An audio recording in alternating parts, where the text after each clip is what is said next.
मित्रों, आज हम बात करते हैं भारतीय शासन एवं राजनीति के अंतर्गत भारतीय राजनीति की प्रकृति और निर्धारक तत्व।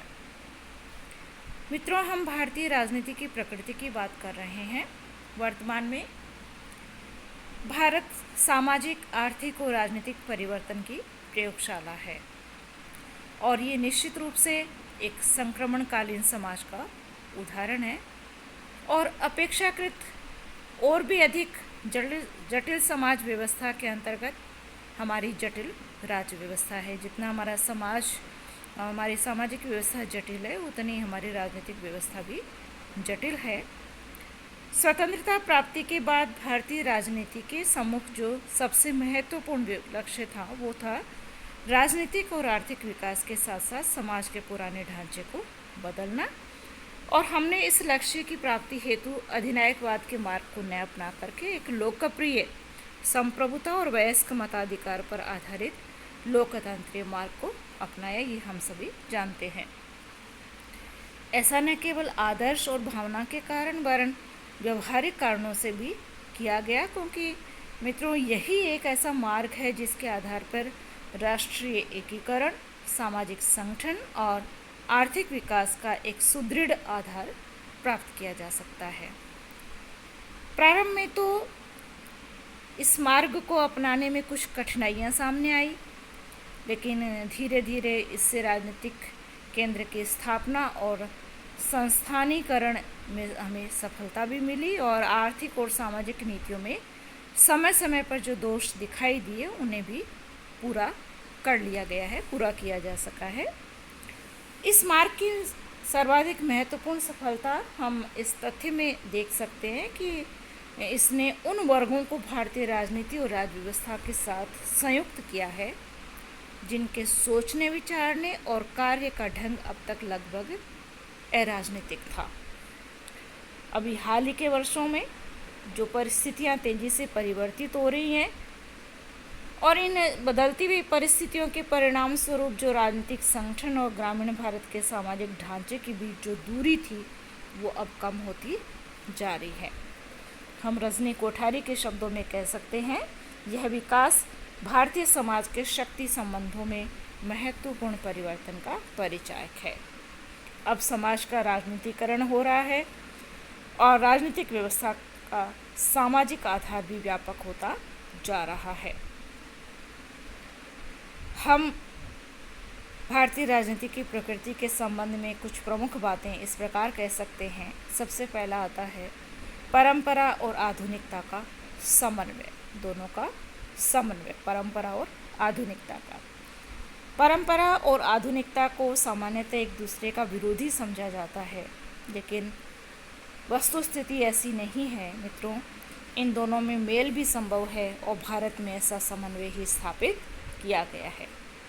भारत में क्या है, परंपराओं और परंपरागत राजनीतिक जीवन को समाप्त करने के बजाय उसे ही आधुनिक रूप देने की चेष्टा की गई है। जब एक जटिल और रूढ़िग्रस्त समाज व्यवस्था में आधुनिक ढंग की राज्य व्यवस्था को अपनाया जाता है तो परिवर्तन और सामंजस्य या अनुकूलन की जो गंभीर समस्याएं उत्पन्न होती है, इन समस्याओं को हल करने हेतु भारत में स्थानीय स्तर से लेकर राष्ट्रीय स्तर तक लोकतांत्रिक संस्थाएं स्थापित हो गई हैं। और अब क्या है, भारतीय राजनीतिक व्यवस्था की आधुनिकता के दर्शन जो है वो भारतीय संविधान और उसके न्यायालयों, संसदीय वाद विवाद, उच्च स्तरीय प्रशासन, सभी प्रमुख राजनीतिक दलों के उच्च स्तरों, प्रेस और अन्य समाचार पत्रों में किए जा सकते हैं। ये आधुनिकता हमारी नीतियों और हितों, कार्यक्रमों और योजनाओं की भाषा है और भारतीय राजनीति के परंपरागत तत्वों को हम राज्य, जिला और विशेषतः स्थानीय स्तर पर भी देख सकते हैं। यानी ये सिर्फ केंद्रीय स्तर पर नहीं है, राज्यों में भी जिला स्तर और ग्राम स्थानीय स्तर पर भी इसको देखा जा सकता है। अब गांव, जाति, विभिन्न उपजातियां, छोटे छोटे राजनीतिक समूह और स्थानीय नेताओं का व्यवहार जो है इन परंपरागत तत्वों से ही चालित होता है। इस प्रकार आज भी आधुनिक राजनीति और परंपरागत राजनीति के दर्शन एक साथ किए जा सकते हैं। भारत में परंपरागत और आधुनिक तत्वों के बीच जो खाई थी उसको निरंतर कम करने की चेष्टाएं की जा रही है और इस कार्य में जो हमें सफलता प्राप्त हुई है उसे हम बहुत अच्छी तरह से महसूस कर सकते हैं, देख सकते हैं। दूसरा बिंदु आता है भारतीय राजनीति की प्रकृति के संबंध में, वो है भारतीय राजनीति में साधुता का तत्व। भारतीय राजनीति के सीमांत पर साधुता के तत्वों को देखा जा सकता है। अब ये साधुता क्या है?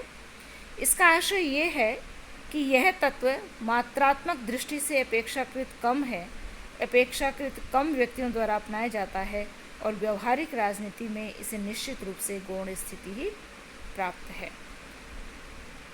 मित्रों, साधुता का अर्थ है कि कुछ ऐसे कार्य किए जाने जो साधुता की श्रेणी में आते हैं, जैसे आमरण अनशन का प्रयोग किया जाना। इसी तरह से अन्य तरीके सविनय तरीके कह सकते हैं, विनम्रता वाले तरीके हैं। ये साधुता का जो तत्व है वो भारतीय राजनीति में हमेशा से विद्यमान रहा है, कभी कम कभी ज़्यादा। और स्वतंत्रता प्राप्ति के बाद प्रथम 6 माह तक महात्मा गांधी भी इस स्थिति में थे, उन्होंने साधुता का प्रयोग किया। बार बार जहाँ भी दंगे हो रहे थे वो जा रहे थे, लोगों से प्रार्थना कर रहे थे कि आप दंगों को बंद करो, दंगे मत करो, सांप्रदायिक सौहार्द रखो। और उन्होंने अनशन भी किया, धरना भी दिया। जिस तरह से उन्होंने कोशिश की, दंगाग्रस्त इलाकों का दौरा किया। तो इस संबंध में जो महात्मा गांधी के देहावसान से जो उत्पन्न रिक्तता थी उसको हालांकि भरा तो नहीं जा सकता था, लेकिन 1972 तक विनोबा भावे और जयप्रकाश नारायण व अन्य कुछ सर्वोदयी जो नेता थे उन्होंने साधुता का प्रयोग किया है। 1973 से ही जयप्रकाश जी की स्थिति में महत्वपूर्ण विकास हुआ और 1974-78 के वर्षों में उन्हें पूर्ण अर्थों में लोकनायक व राष्ट्रनायक की स्थिति प्राप्त हुई। भारतीय राजनीति में साधुता के इस तत्व का व्यवहारिक राजनीतिक आचरण में तो बहुत ही कम देखा जाता है, लेकिन राजनीतिक आचरण पर टिप्पणी करने के लिए साधुता के इस तत्व को अपनाया जाता है। हम इसको देख सकते हैं।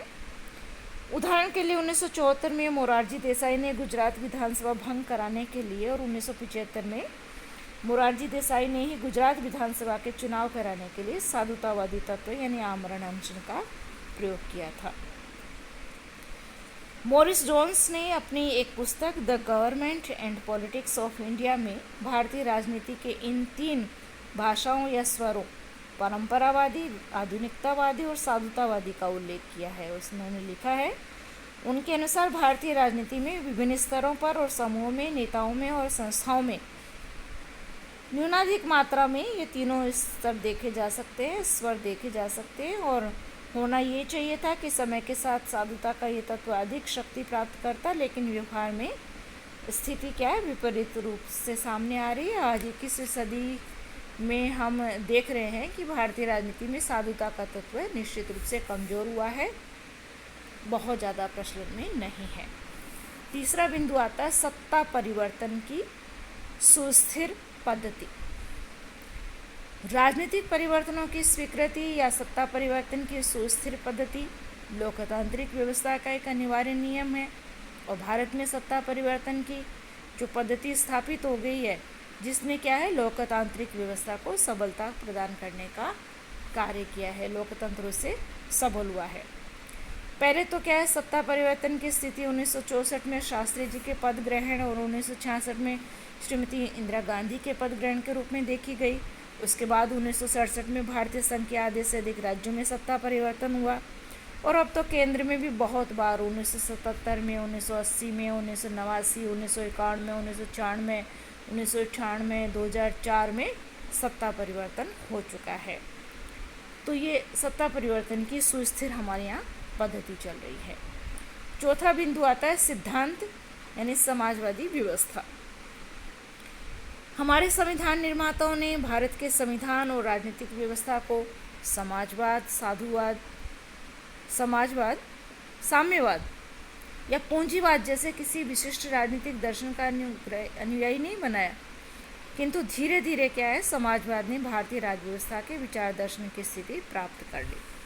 भारत सरकार ने पंचवर्षीय योजनाओं और नियोजित आर्थिक विकास के आधार पर लोकतांत्रिक समाजवाद की दिशा में यात्रा प्रारंभ की और जो आर्थिक सामाजिक न्याय को जो अपना लक्ष्य घोषित किया उसे भी धीरे धीरे इससे प्राप्त किया। और 42वें संवैधानिक संशोधन 1976 के आधार पर तो भारत को एक समाजवादी राज्य घोषित भी किया गया है। हमने अपनी प्रस्तावना में इस शब्द को भी जोड़ लिया है, समाजवादी शब्द जो है। तो चुनावों के समय देश के राजनीतिक दलों में इस बात की होड़ लगी रहती है कि कौन कितना बड़ा और विस्तृत समाजवादी कार्यक्रम प्रस्तुत कर सकता है। इस प्रकार सिद्धांत में जो है समाजवाद भारतीय व्यवस्था का प्राण है। व्यवहार में इस समाजवाद की दिशा में कितना आगे हम बढ़ पाए हैं, ये एक देखने की बात है, हमारे सामने है। 5वां बिंदु आता है व्यवहार में पूंजीवादी अर्थतंत्र। घोषित रूप में तो हम भारत को समाजवादी अर्थव्यवस्था वाला राज्य कह सकते हैं, लेकिन व्यवहार में क्या है, कहीं कहीं पूंजीवादी अर्थव्यवस्था वाला राज्य भी ये बन गया है। और ये जितनी तेज़ी से बढ़ा है अर्थतंत्र जो है कि जितनी तेज़ी से बढ़ा है, तो वो हम ये कह सकते हैं कि पूंजीवादी अर्थतंत्र बनता जा रहा है। पूंजीवादी अर्थतंत्र दो सबसे प्रमुख इसके लक्षण हैं। पहला है उत्पादन व्यवस्था पर निजी पूंजीपतियों का स्वामित्व है और दूसरा होता है आर्थिक क्षेत्र में तीव्र प्रतिस्पर्धा या प्रतियोगिता की स्थिति। तो पूंजीवादी अर्थव्यवस्था के अर्थतंत्र के ये दो लक्षण भारत में हमेशा से विद्यमान रहे हैं।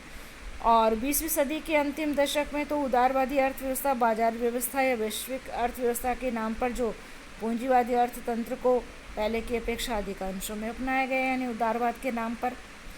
तो भारतीय अर्थव्यवस्था में बहुराष्ट्रीय कंपनियों की जो भागीदारी हुई है उसमें वृद्धि हुई है और आशा ये की जा रही है कि उदारवादी अर्थव्यवस्था और उसके साथ जुड़ी हुई प्रतियोगिता की स्थिति जो है भारतीय अर्थव्यवस्था को गतिशीलता प्रदान करके अर्थतंत्र को नई शक्ति देगी और तीव्र गति से आर्थिक विकास का मार्ग प्रशस्त होगा। तो ये व्यवहार में पूंजीवादी अर्थतंत्र बनता जा रहा है। 6वां बिंदु आता है पंथ निरपेक्ष व्यवस्था। पंथ निरपेक्षता भारतीय राज्य व्यवस्था का मुख्य लक्षण बन गया है। यद्यपि मूल संविधान में भारत को एक पंथ निरपेक्ष राज्य घोषित नहीं किया गया था, लेकिन पंथ निरपेक्षता का तत्व जो है भारतीय संविधान और राज्य व्यवस्था में हमेशा से विद्यमान रहा है। और 42वें संवैधानिक संशोधन के अनुसार 1976 में भारत को एक पंथ निरपेक्ष राज्य घोषित कर दिया गया और हमारी प्रस्तावना में इस शब्द को सम्मिलित कर लिया गया। तो पंथ निरपेक्षता का आशय है कि धार्मिक मत जो है व्यक्ति के निजी विश्वास का विषय है और व्यक्ति के धर्म से राज्य संबंधित नहीं है। सभी धर्मों और धार्मिक समुदायों को राज्य का परोपकारी संरक्षण प्राप्त है और राज्य अपने नागरिकों में उनके धार्मिक विश्वास के आधार पर कोई भेदभाव नहीं करेगा। तो ये पंथ निरपेक्ष व्यवस्था है। 7वां बिंदु आता है सामान्यतः प्रभावशाली नेतृत्व और नेता वर्ग। भारतीय राजनीति की प्रकृति की हम बात कर रहे हैं, तो भारतीय राजनीति की प्रकृति में सामान्यतः प्रभावशाली नेतृत्व पाया गया है। अपनी विशेष परिस्थितियों के कारण नेतृत्व का प्रश्न जो है बहुत महत्वपूर्ण हो जाता है और नेतृत्व की दृष्टि से, लीडरशिप की दृष्टि से भारतीय राजनीति अब एक सामान्यतः सौभाग्यशाली रही है। अब तक भारतीय राजनीति के पक्ष में एक महत्वपूर्ण बात ऐसा धन राष्ट्रीय नेतृत्व की रही है। नेहरू जी, उनके बाद शास्त्री जी, उनके बाद भारतीय राजनीति में ऐसा लग रहा था जैसे नेतृत्व का संकट होगा, लेकिन ऐसी कोई बात नहीं है। बार बार देश को बहुत अच्छा नेतृत्व प्राप्त हमेशा ही होता रहा है। और यद्यपि कुछ ऐसे व्यक्तियों ने भी भारत में सर्वोच्च नेतृत्व को ग्रहण किया जिन्हें जननेता की स्थिति प्राप्त नहीं रही, लेकिन यह अपवाद स्वरूप स्थिति थी और सामान्यतः इस देश में प्रभावशाली नेतृत्व की स्थिति हमेशा रही है। वर्तमान में भी प्रभावशाली नेतृत्व है, पूर्व में प्रभावशाली नेतृत्व रहा है। एक भारतीय राजनीति की प्रकृति का तत्व आता है स्वस्थ दलीय व्यवस्था का अभाव। मित्रों, लोकतांत्रिक व्यवस्था का संचालन जो है दलीय व्यवस्था के आधार पर ही संभव है और लोकतंत्र के हित में राजनीतिक दलों की संख्या जो है सीमित होनी चाहिए। राजनीतिक दल जो है विचारधारा पर आधारित सुदृढ़ संगठन वाले होने चाहिए और राजनीतिक दलों के बीच सत्ता के लिए स्वस्थ प्रतिस्पर्धा या प्रतियोगिता होनी चाहिए। अब भारत की दलीय व्यवस्था की बात करें तो भारतीय दलीय व्यवस्था में अधिकांश तत्वों का सदैव अभाव रहा है, यानी जो मैंने तत्व बताए हैं उनका अभाव ही रहे। और अब तो स्वस्थ दलीय व्यवस्था का संभवतः कोई भी तत्व हमारी राजनीति में दिखाई बहुत कम दे रहा है। राजनीतिक दलों में बिखराव, विभाजन और अस्थायित्व की जो स्थिति बनी हुई है, कभी कभी दल बन रहा है, कोई टूट रहा है। स्थिति ये है कि आज एक राजनीतिक दल जन्म लेता है, कल उसमें टूटन समाप्ति यानी किसी दल में उसके विलय की स्थिति पैदा हो जाती है। तो हमारे राजनीतिक दलों में कोई स्थायित्व नहीं है, सबकी अपनी कोई स्थिर विचारधारा नहीं है। सभी राजनीतिक दलों में क्या है, तीव्र राजनीतिक गुटबंदी की स्थिति बनी हुई है और जो गुट हैं वो सत्ता और संगठन में अपना वर्चस्व स्थापित करने के लिए प्रयत्नशील है। और राजनीतिक दलों के जो केंद्रीय स्तर के नेता है वो स्वयं राज्य स्तर पर या अन्य स्तरों पर भी कभी कभी गुटबंदी को प्रोत्साहित करते हैं। और ये जो सभी राजनीतिक दल है उनके घोषित जो सिद्धांत है और व्यवहार में उनके द्वारा जो नीतियाँ अपनाई जाती है उसमें भी भारी अंतर दिखाई देता है। एक बिंदु आता है क्षेत्रीय दलों और क्षेत्रीय प्रवृत्तियों की शक्ति में वृद्धि। भारतीय राजनीति में क्षेत्रीय दलों ने सदैव से अपना स्थान बना के रखा है और भारत जैसे विशाल देश में इनका अस्तित्व होना तो स्वाभाविक बात है। अब तक तो स्थिति ये थी कि क्षेत्रीय दल जो है वो लोकसभा चुनाव में अपनी शक्ति और प्रभाव का सीमित परिचय दे पाते थे, लेकिन 11वीं 12वीं और 13वीं 14वीं विधानसभा 13वीं लोकसभा जो है 13वीं 14वीं लोकसभा में क्षेत्रीय दलों की शक्ति में भारी वृद्धि हुई है और केंद्र सरकार के गठन में इन क्षेत्रीय दलों ने बहुत निर्णयकारी स्थिति प्राप्त कर ली। डिसाइसिव रोल इनका रहा है।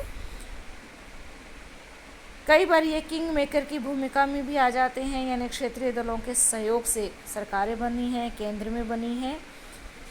और ये क्षेत्रीय दलों के साथ साथ क्षेत्रीय प्रवृत्तियों ने भी बहुत अधिक शक्ति प्राप्त कर ली है। उन्होंने दबाव और प्रति दबाव की स्थिति को भी अपना लिया है। नदियों के जल के बंटवारे का प्रश्न हो या राज्यों के बीच भूमि विवाद, अनेक बार तो ये देखा गया है कि राजनीतिक दल जो है अपने सांसदों और विधायकों को दलीय अनुशासन में बांधकर नहीं रख पाते और सांसद और विधायक भी क्या है, दलीय नेता तथा कार्यकर्ता जो है क्षेत्रीय दावों और मांगों को लेकर के अच्छा बुरा सब कुछ करने पर उतारू हो जाते हैं। तो क्षेत्रीय प्रवृत्तियों के बढ़ते हुए दबाव ने क्या है, भारतीय राजनीति में बिखराव की नई और घातक प्रवृत्तियों को जन्म दे दिया है। आज के लिए इतना ही। धन्यवाद।